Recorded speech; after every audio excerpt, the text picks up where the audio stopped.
Hola, que el Señor te bendiga en este hermoso día. Hoy quiero compartirte una pequeña reflexión acerca de este día. Hoy quiero hablarte de un hombre al que en la Biblia le llama, se le llama varón de dolores. Dice Isaías 53, 3 al 7. Despreciado y rechazado por los hombres, varón de dolores, habituado al sufrimiento. Todos evitaban mirarlo. Fue despreciado y no lo estimamos. Ciertamente él cargó nuestras enfermedades y soportó nuestros dolores, pero nosotros lo consideramos herido, golpeado por Dios y humillado. Él fue traspasado por nuestras rebeliones y molido por nuestras iniquidades. Sobre él recayó el castigo, precio de nuestra paz, y gracias a sus heridas fuimos sanados. Todos andábamos perdidos como ovejas, cada uno seguía su propio camino, pero el Señor hizo recaer sobre él la iniquidad de todos nosotros. Maltratado y humillado, ni siquiera abrió su boca, como cordero fue llevado al matadero, como oveja que enmudece ante su transquilador, ni siquiera abrió su boca. Ese mensaje le he puesto el varón de dolores, porque hoy quiero hablarte de un hombre que fue despreciado por la humanidad y que aún en estos tiempos de reflexión, la gente no piensa, no reflexiona acerca de este hombre. Dice la Biblia que él fue menospreciado incluso en su nacimiento. Dice Lucas 2:7. Así que dio a luz a su hijo primogénito, lo envolvió en pañales y lo acostó en un pesebre porque no había lugar para ellos en la posada. El Hijo de Dios, el Rey del universo, el creador de todo lo que existe, fue nacido en un pesebre. Se supone que el Mesías eh, iba a nacer eh, en un palacio. Todos esperaban a un Mesías eh, como un rey. Por la profecía de Isaías que dice, porque nos ha nacido un niño, se nos ha concedido un hijo, la soberanía reposará sobre sus hombros y se le darán estos nombres, consejero admirable, Dios fuerte, Padre eterno, príncipe de la paz. Todos pensaron que Jesús iba a ser un hombre que iba a imponerse sobre los romanos. Pero este hombre no fue así. Este hombre desde su nacimiento, como les estaba diciendo, mostró su verdadera cara. Él fue humilde y él vino a mostrar su humildad. Ese niño que creció, y dice la Biblia en Lucas 2:52, que Jesús creció, Jesús siguió creciendo en sabiduría y en estatura, y cada vez más gozaba del favor de Dios y de la gente. Y en la Biblia se nos habla acerca de una historia, y dice Lucas 2:46 al 47. Al cabo de 3 días lo encontraron en el templo, sentado entre los maestros, escuchándolos y haciéndoles preguntas. Todos los que le oían se asombraban de su inteligencia y de sus respuestas. Yo creo que los maestros de la ley decían, ¿quién es este niño? ¿Quién es este que ha venido a nosotros y que nos hace preguntas y que nos responde y que nos y yo me imagino que este niño estaba haciendo debate con ellos. Él estaba haciéndoles saber que él venía a ser el Mesías que estaban esperando. Tiempo después, este hombre crece, se vuelve un adulto. eh, Dice la historia que su padre muere y él queda responsable de su madre y de sus hermanos pequeños.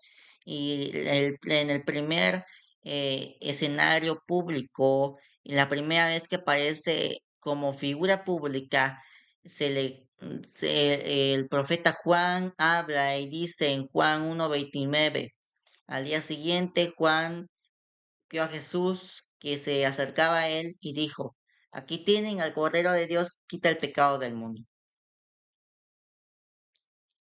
Y eso es lo que hizo este hombre. Vino a dar esperanza, vino a dar, vino a traer un evangelio de paz. El Espíritu del Señor y Dios está sobre mí. Isaías 61, 1 al 2. Por cuanto me ha ungido para anunciar buenas noticias a los pobres. Me ha enviado a sanar los corazones heridos, a proclamar libertad a los cautivos y la liberación de los prisioneros, a pregonar el año del favor del Señor y del día de la venganza de nuestro Dios, a consolar a todos los que están en duelo. Pasa el tiempo y Jesús eh, empezó su ministerio haciendo milagros, salvando a una gran fiesta porque se había acabado el vino y Jesús mostrando que él puede hacer todo, mostrando su poder, salvó a esa fiesta, hizo que agua simple se convierte en el vino más sabroso que ha existido en la tierra. Pasa el tiempo y este hombre fue famoso porque dice la Biblia que sanaba a los leprosos, sanaba cojos, por ello saltaban alegría.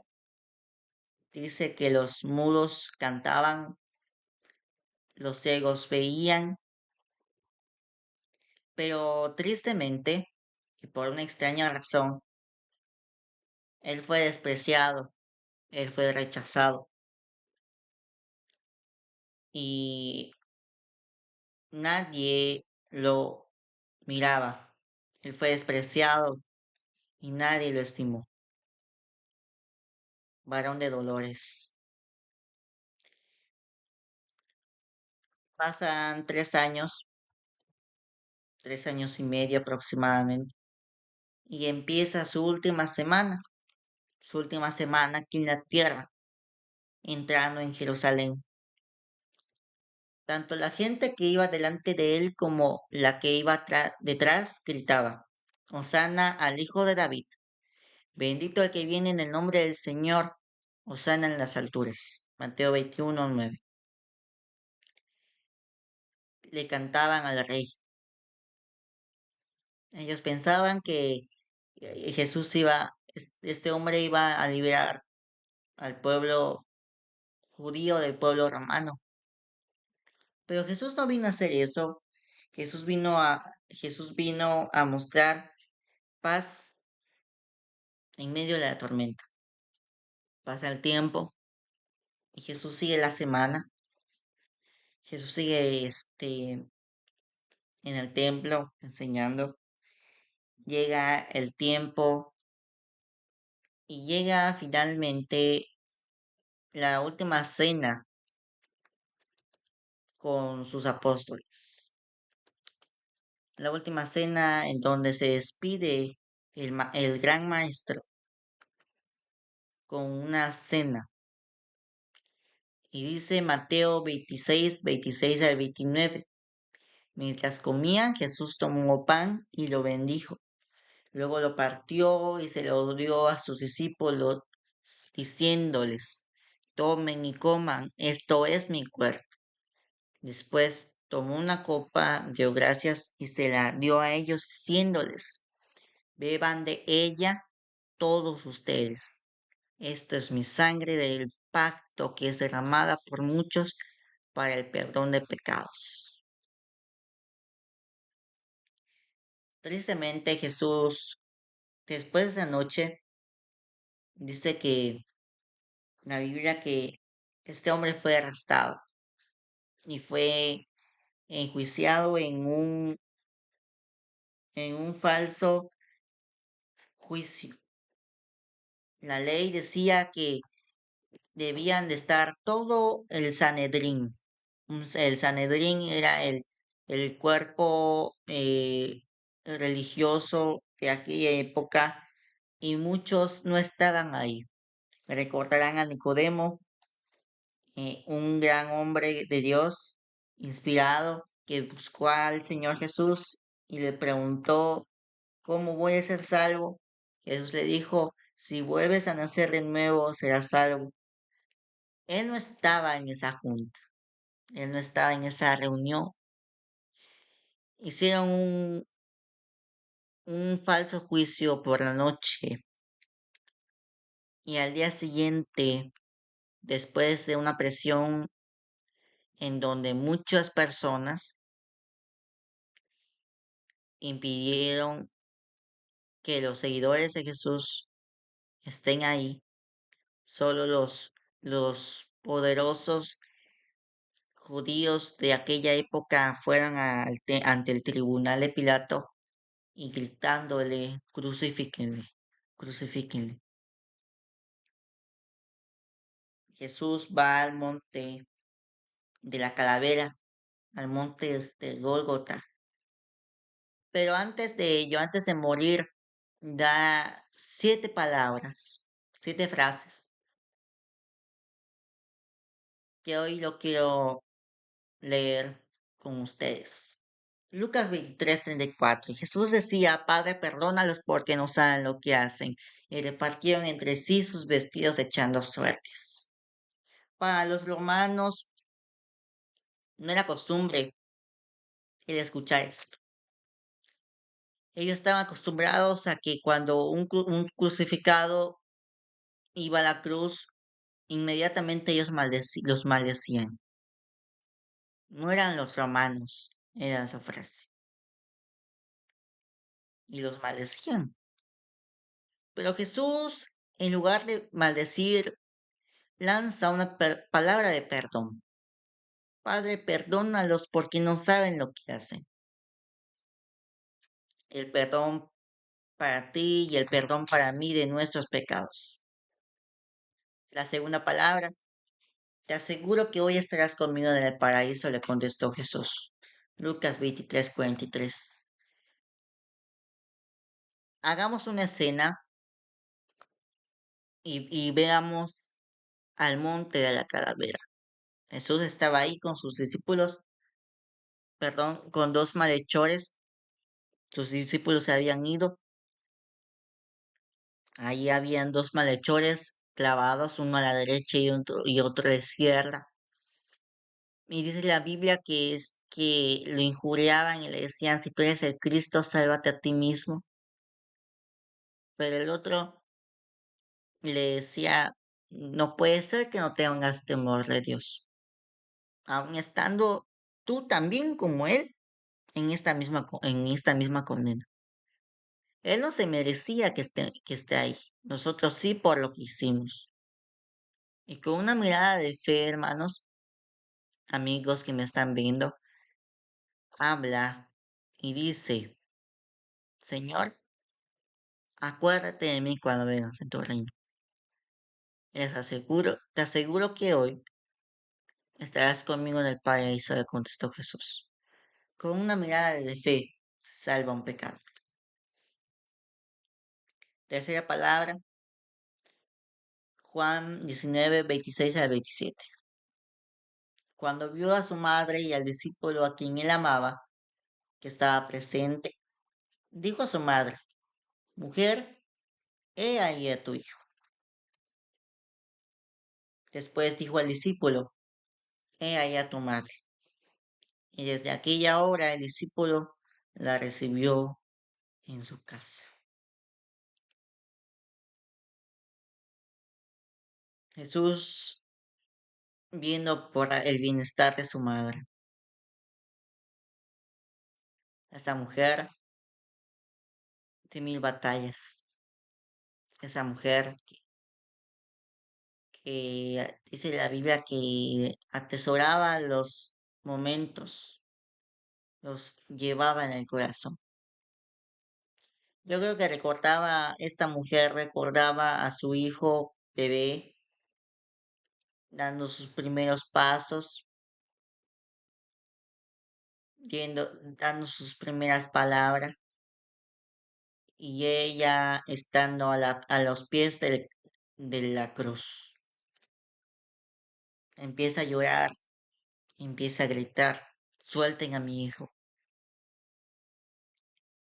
Y Jesús, en un momento de desesperación, busca a quién darle a su madre,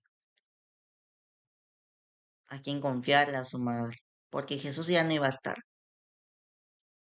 Y le dice a su discípulo, a quien él amaba, ahí está tu madre. Qué hermosa palabra para su mamá, quien estaba despedazada. Ahí podemos ver que las madres son las que están ahí hasta el final con sus hijos. Esa es la tercera palabra. La cuarta palabra. A la hora novena, Jesús clamó a gran voz diciendo, Eloí, Eloí, lama sabactani, que traducido es, Dios mío, ¿por qué me has abandonado? Un grito de desesperación, un grito de angustia, un grito de agonía. Dios lo había abandonado. Pero este hombre llevó los pecados de nosotros en la cruz del Calvario. Por eso sintió un abandono temporal.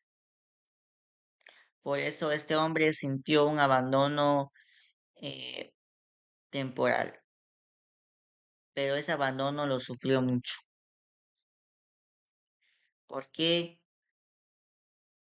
Porque llevó en esa cruz nuestros pecados. Y por su sangre somos limpios de todo pecado. La quinta palabra.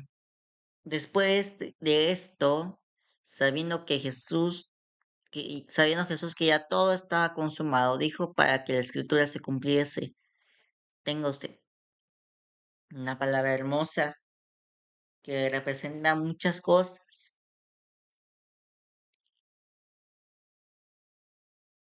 pero para Jesús representó una agonía, representó un tormento. Y aquí desmiento cualquier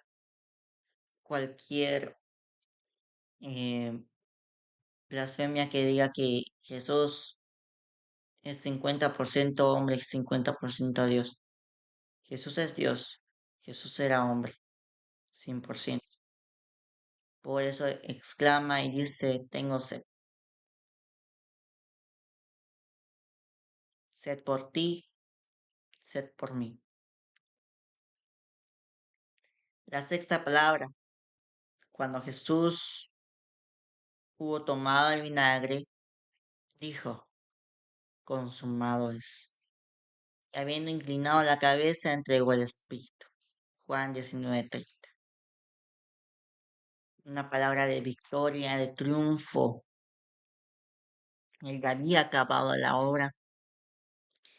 Él ya había pagado la deuda que teníamos con Dios. Él ha vencido la muerte.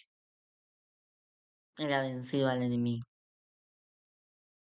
Por eso Cristo grita y dice, consumado es. Consumado es un grito de triunfo. Y para nosotros también es victoria. Siempre que pensamos en la muerte decimos o pensamos en algo malo. Pero para nosotros debe de ser victoria y triunfo porque Cristo ha conseguido la victoria en la cruz. Cristo ha conseguido la victoria en su muerte. Por eso dice, consumado es, es un grito de triunfo, un grito de victoria. Por último, Lucas 23:46 Jesús entonces, clamando a gran voz, dijo, Padre, en tus manos encomiendo mi espíritu. Y habiendo dicho esto, expiró. Si recordarán, la primera palabra decía, Padre, perdónanos porque no saben lo que hacen. Ya regresaba a Dios, ya regresaba a su Padre. Padre, voy a regresar contigo. Y esa confianza en su Padre, esa confianza en Dios, nos enseña que debemos también de tener confianza en nuestro Dios. Porque un padre o una madre es en quien más podemos confiar. Porque Él es el que va a estar ahí, ella es la que va a estar ahí con nosotros siempre. Por eso Jesús dice, Padre, en tus manos encomino mi espíritu. La confianza que tenía en Dios, la confianza que tenía en el Padre. Padre, en tus manos encomiendo mi espíritu. Regreso a ti, Dios. Regreso en aquella obra, en aquella gloria que tú y yo estábamos antes de la fundación del mundo. Y termino leyendo Isaías 53, 13 al 7. Despreciado y rechazado por los hombres, varón de dolores, situado al sufrimiento, habitado al sufrimiento. Todos evitaban mirarlo, fue despreciado y no lo estimamos. Ciertamente Él cargó con nuestras enfermedades y soportó nuestros dolores, pero nosotros lo consideramos herido, golpeado por Dios, humillado. Él fue traspasado por nuestras rebeliones y morido por nuestras iniquidades. Sobre él recayó el castigo, precio de nuestra paz, y gracias a sus heridas fuimos sanados. Todos andábamos perdidos como ovejas, cada uno su propio camino, pero el Señor hizo recaer sobre él la iniquidad de todos nosotros. Maltratado y humillado, ni siquiera abrió su boca. Como cordero fue llevado al matadero, y como oveja que enmudece ante su trasquilador, ni siquiera abrió su boca. ¿Qué nos enseña esta reflexión? Que Jesús murió por ti y murió por mí en un acto de amor, en un acto de perdón, en un acto de sacrificio y en un acto de amor a la humanidad. Él venció a la cruz, Él venció a la muerte, Él venció al enemigo. Y por ello nosotros somos limpios, por eso nosotros somos llenos, por eso nosotros somos sus hijos, porque ese varón de dolores, como lo dijo el profeta Isaías, tenía que ser un varón de dolores para que pudiéramos experimentar su presencia. Antes de terminar esta reflexión, quiero orar, este, quiero orar por ti y es momento de aceptar al Señor Jesús. Es momento de aceptar a ese hombre, a ese Cordero de Dios, como lo dice el profeta Juan, el Cordero de Dios que quita el pecado del mundo. Si quieres repetir esta oración, hazlo con todo tu corazón. Dios, gracias por enviar a tu Hijo Jesús por salvarme. Reconozco que he pecado y te pido perdón.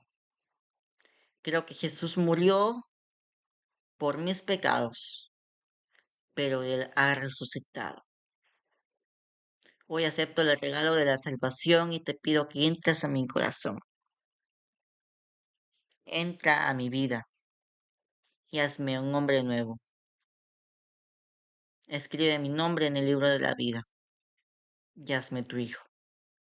En el nombre de Jesús. Amén. Que el Señor te bendiga. Sigue disfrutando y reflexionando acerca de este acto tan maravilloso de Jesús en la cruz. Dios te bendiga.